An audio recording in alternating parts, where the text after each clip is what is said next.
Juan and myself are presenting first work in progress, because we thought 2 years ago that it might be a good idea to have some sort of index of convergence in the Eurozone, because in principle the Eurozone should converge if it has one currency, and therefore we want to see how far the European continental Europe has gone into has proceeded in convergence. So what we are doing is presenting to you an index full of holes and mistakes, I'm sure, so as to correct it, and then we'll publish it year by year. The index starts, the first essay we did was in 2016. Then in 2010 we decided that we should compare the convergence of the Eurozone with the convergence of the dollar zone in the United States. And then the next step will be to look at the UK, the three kingdoms in the UK, and see whether there is convergence, because I take it that maybe the UK won't be in the European Union for very long, but anything may happen. This is an annual index, and we need your critical remarks to make it better.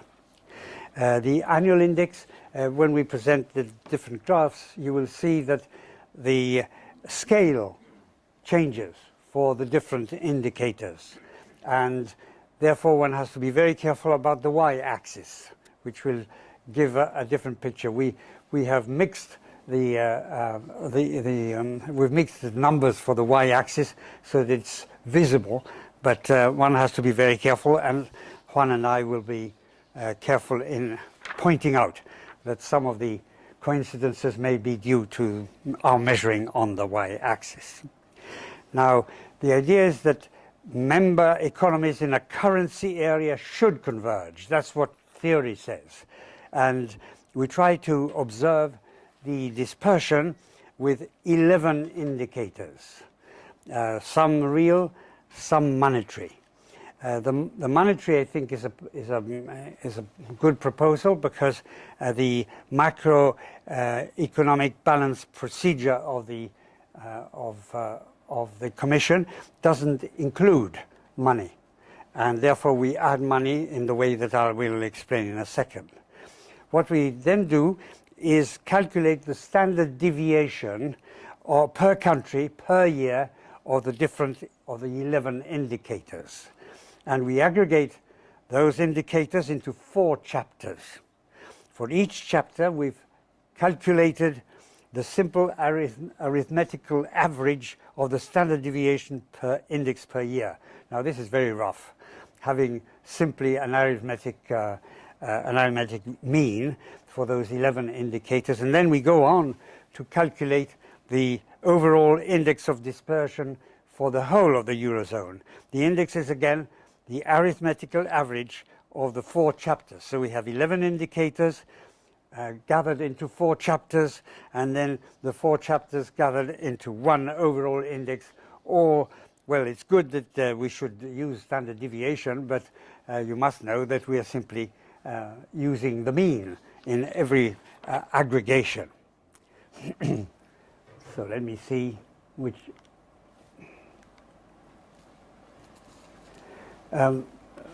We don't insist on the optimality.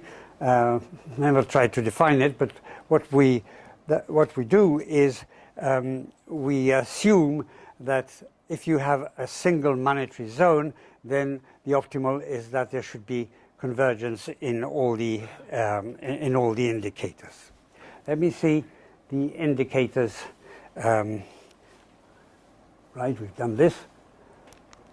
Okay, so these are the indicators that we use. First, the business cycle, and to see the business cycle, to see how the business cycle is different in the different members of the Eurozone, we measure the real GDP growth and the unemployment rate, because assuming that if you have if the business cycle goes into recession, then you will have a higher unemployment. The next one is public finance, and we measure the deficit as a percentage of GDP and the debt as a percentage of GDP. The next sub-index is competitiveness, and here we have the annual inflation rate in the different member countries, unit labor costs, and the real exchange rate, because all three tell us whether the country is competitive versus the others and versus the world. Now, the real exchange rate is a very important one because it is affected by internal devaluation within the Eurozone.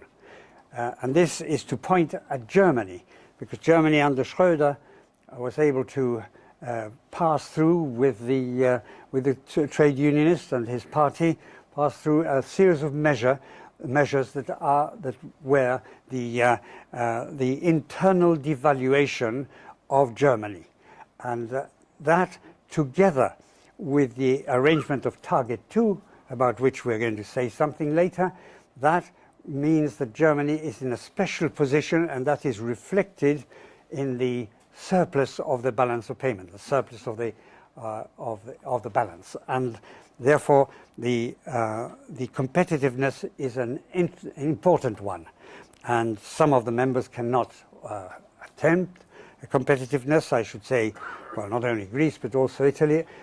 Spain did try and achieve some internal devaluation during the crisis.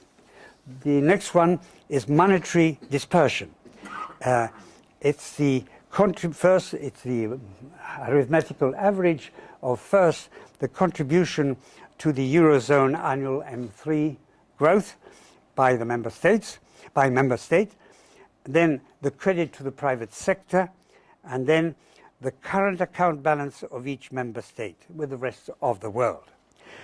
Finally, Target 2 balances.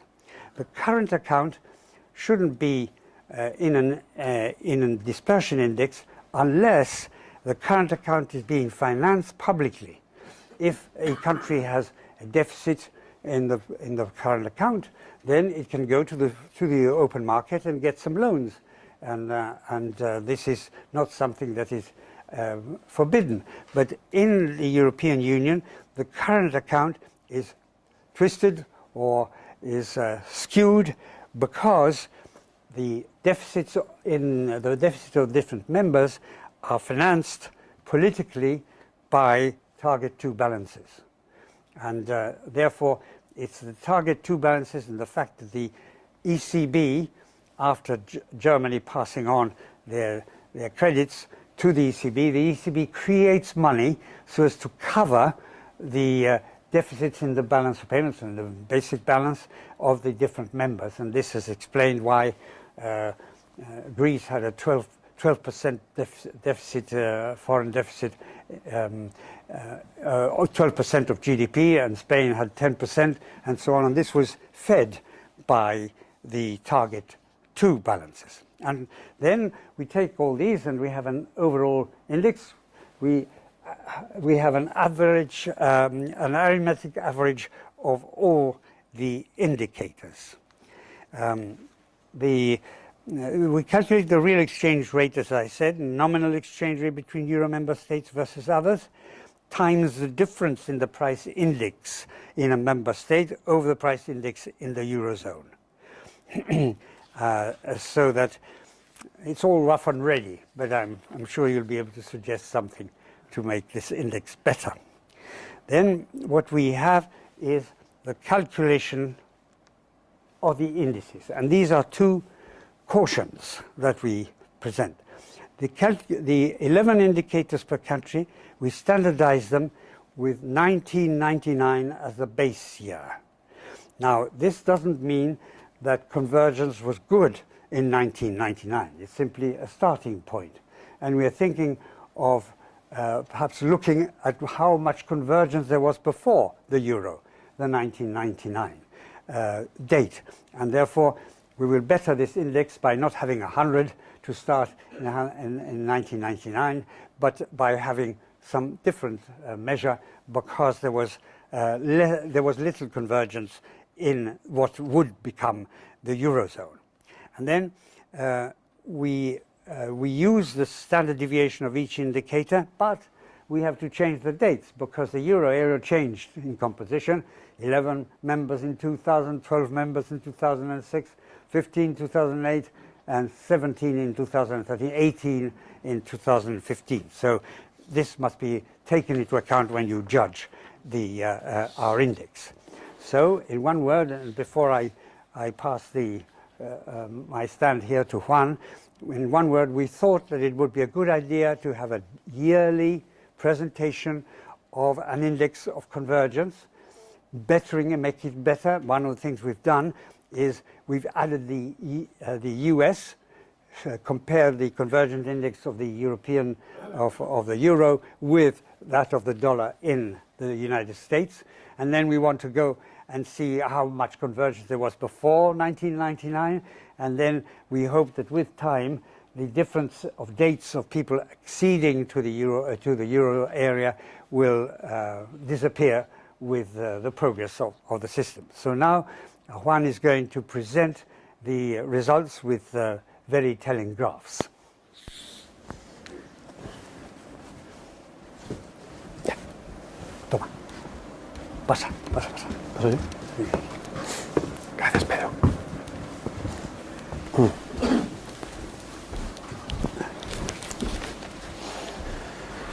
Well, thank you very much, Pedro. Tuyo? No, it's fine. Okay. And thank you, Jeffrey. Yeah, after this introduction by Pedro about the objectives. Speak up. After this very nice introduction by Pedro of the objectives of our research and what the index is meant to measure, I'm going to show you the results for the Eurozone and then for the US, and then we can compare them. But indeed, we are here to learn, and this is not just for the sake of saying it. We do really welcome your feedback at the end of the presentation, because this is an ongoing project, and as Pedro said, we're intending to publish this index on yearly basis. So these are the results of our calculations per chapter, per sub-index, and then we'll aggregate them all in a single index. So just for you to assess this diagram properly, all these lines correspond to public finance, asymmetry, monetary dispersion, and cycle asynchronicity. They all start at 100, and this is the scale where they are measured. The only one that is measured on the right axis is uncompetitiveness. The reason for us to display this way is because the degree of dispersion is so huge, going from 100 to 900, that it shows the actual dispersion in the other indexes much better. So bear in mind that the uncompetitiveness index is measured on this axis, while the rest of indexes are measured on the other left-hand side of the chart. What they all tell you is that before 2007, contrary to the expectations of the Euro architects and the majority of politicians at the time, there was no macroeconomic convergence in the Eurozone. Indeed, in the good years. The only sub-index that behaved as promised or as expected was the cycle asynchronicity index, this one, that indeed improved before the crisis, and then obviously after the crisis deteriorated and is going back on track afterwards. That's the only good news for the Eurozone in terms of macroeconomic performance before the crisis. But if you check the other three sub-indexes, starting, for example, with public finances, well, right from the beginning, it started to deteriorate, and much more obviously within and after the crisis. So it's not. Again, what is measured here? Basically? This one. Yeah. This one is the public finance sub-index, which takes into account two indicators: the deficit of each member state as a ratio of the GDP and the debt. And what I'm showing here is that even from 1999, the dispersion across countries in terms of these two indicators deteriorated in the good years. So indeed, the dispersion between the, let's say, core countries and the peripheral economies was increased even in the good years before the crisis. Obviously, after 2007 and 2008 and within the Euro crisis, we reached to this peak, much more dispersion. And now we are approaching the 100 level, the initial 1999 level, slowly and painfully. But yes, the lesson is, even before the crisis, there was no convergence in terms of fiscal discipline in the good years in the Eurozone. As regards monetary dispersion, again, we take into account monetary growth, or the contribution of each state to the overall M3 rate of growth, private credit provided to the economy, and current account balances. That's this line, the gray line. There was a bit of a convergence at the beginning, but then from 2004 onwards, indeed before the crisis, it started to deteriorate. We'll offer some explanations for that in a minute. And then, of course, within the crisis, it reached this peak of maximum dispersion, and it has started to recover until very recently. Can you explain, if you do get convergence, how would you expect the graphs to develop? Sorry, maybe I should have started that way. Here we have zero dispersion, and here we have maximum dispersion. And the same here. Sorry, that was my mistake. That's a good point.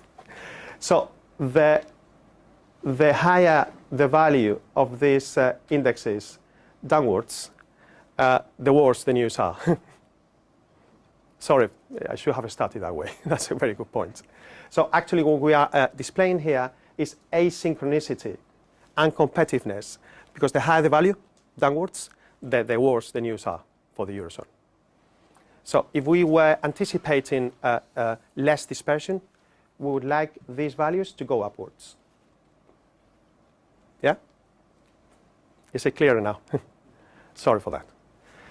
And indeed, for competitiveness, this index that is measured on the right-hand side of the diagram, the news are even worse. From the very beginning, dispersion increased downwards, which means more and more dispersion in competitiveness, and reaching a peak level here in the midst of the crisis, 2009, and it has stabilized since then. But we're not really returning any closer to the value in 1999. So we do have a problem with competitiveness in the Eurozone, and that's one of the major, let's say, conclusions or results out of this calculation. This is just the monetary subindex split up in two.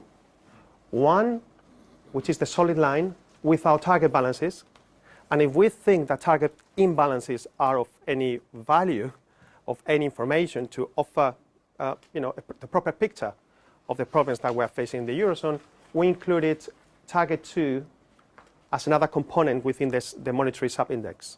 And of course, if we include the target 2 imbalances, the monetary dispersion is much greater in the Eurozone. That's something to bear in mind. You should not call it target 2 because target 2 began in 2007. It's simply target. There's no difference between you're right. target 1 and target 2. Yeah.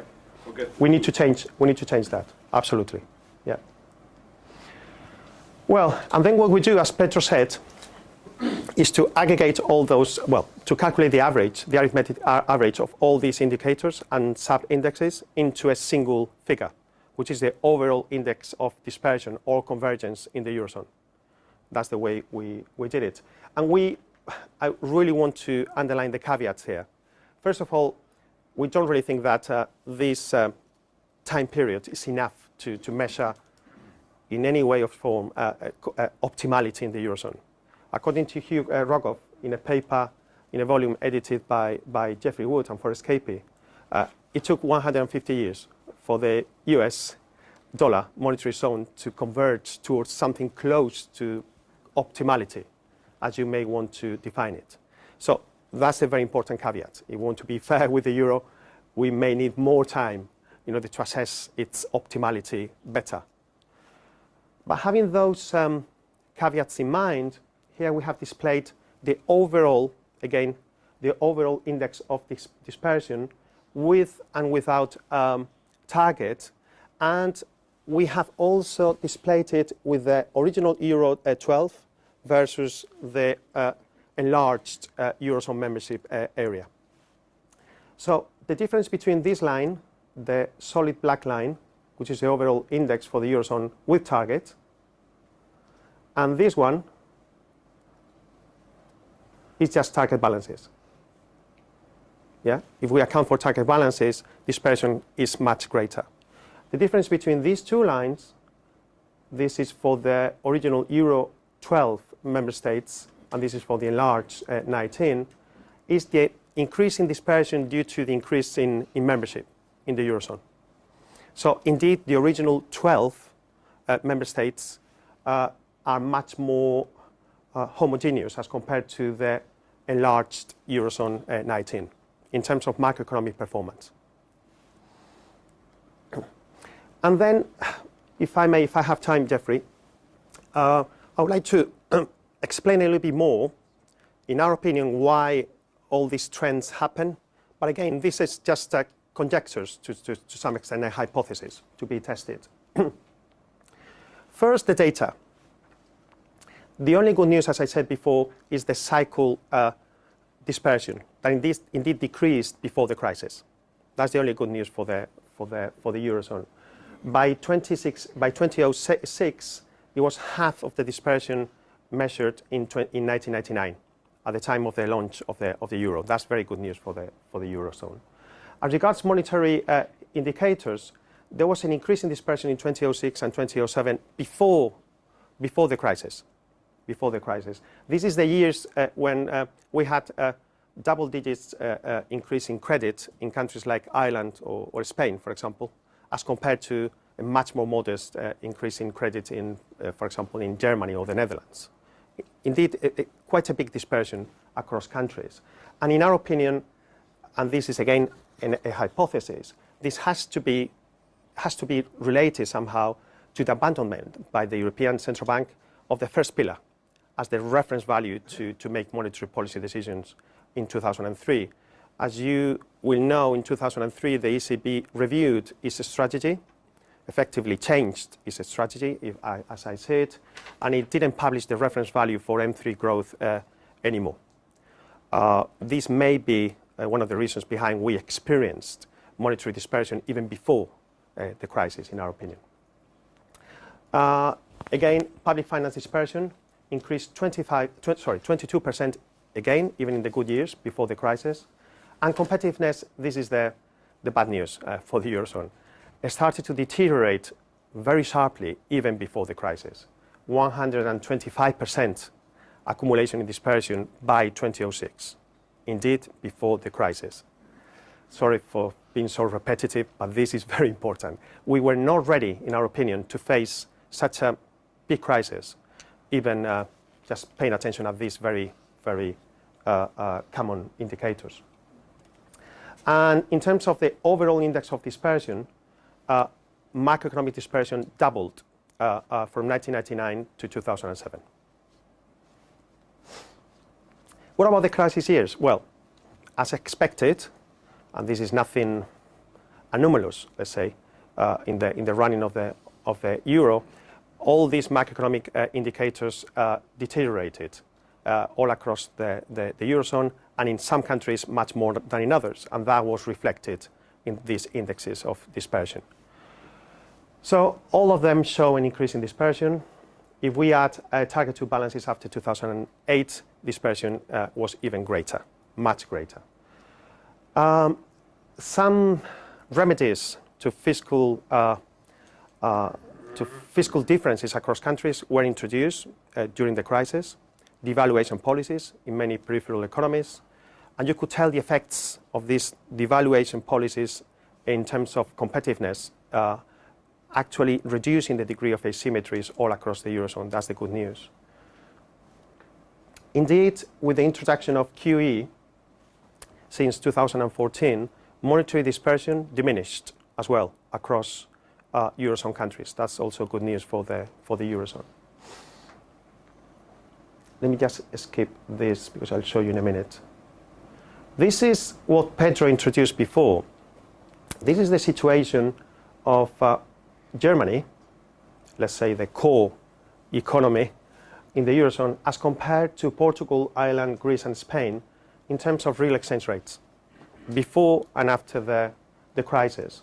So from the launch of the euro, you can tell that Germany, this is the bold black line for the real exchange rate of Germany. Germany did really have a much more competitive stance as compared to the peripheral economies. So all of them, all the other economies with Greece on top of them, experienced before the crisis a massive increase in their costs as compared to German costs.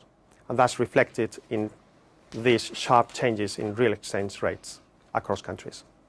That's a big problem the Eurozone is facing at the moment.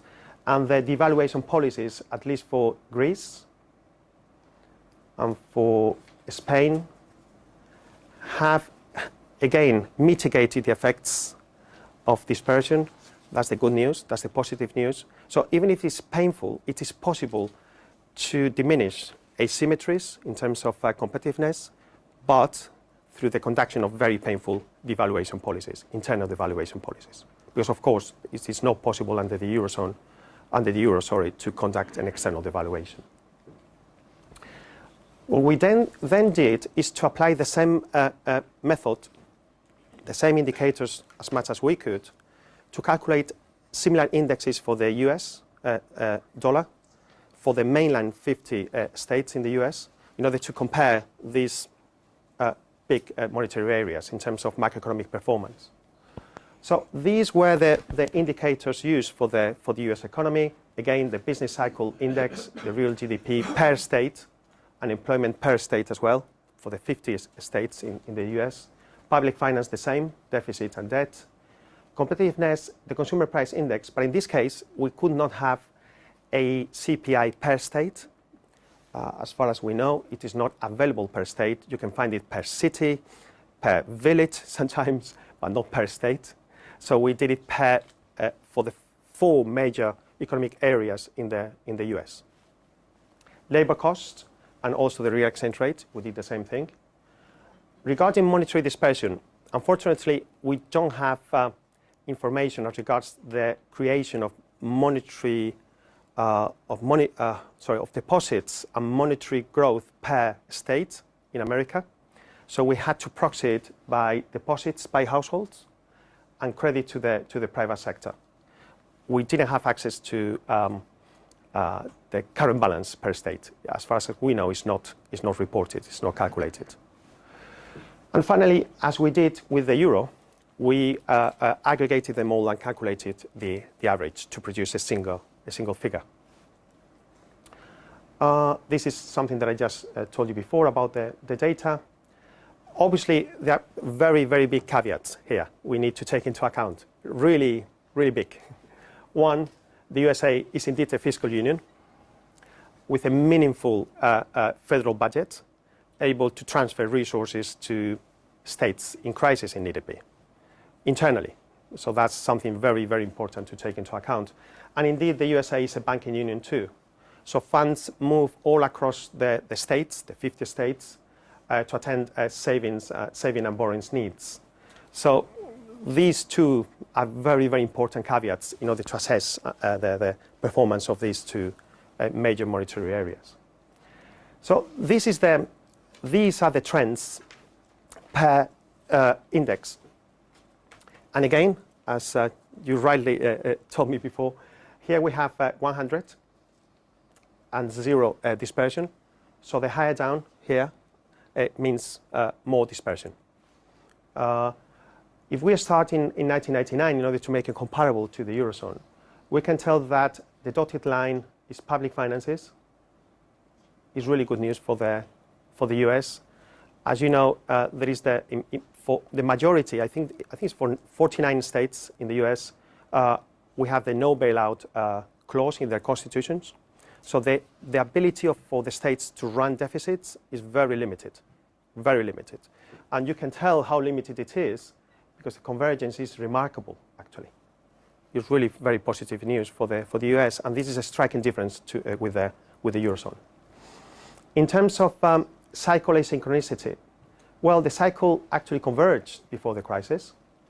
After the crisis, the cycle diverged, and then is returning and even much better, in a much better position than before the crisis.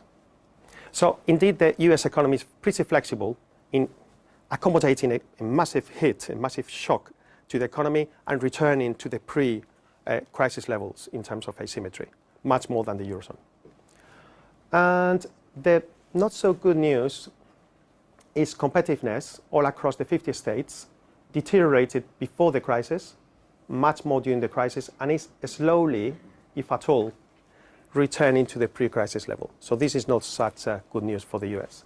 And finally, and this is something that I want to put to you and discuss with you all in the Q&A session, in terms of monetary and credit dispersion in the US, dispersion is massive. Should we value this information as much as we do in the Eurozone, given that the US is a fully formed banking union? That's something for discussion. Is it really relevant for the US as much as it is for the Eurozone? That's something that we really want to discuss with you all. Does this include the ISA balances? There was? The analog of the target balances in America, balances? We did not include ISA balances. We need to include it. We did not. No, we don't. Oh, this is something I said before. This is the comparison between the two areas with monetary indicators and without monetary indicators for the US, for the reasons that I said before. So here you have the USA without monetary dispersion, which is very much, not a flat line, but very much fluctuating along the initial value in 1999, the effect of the crisis, and then slowly returning to the pre-crisis level overall. This is this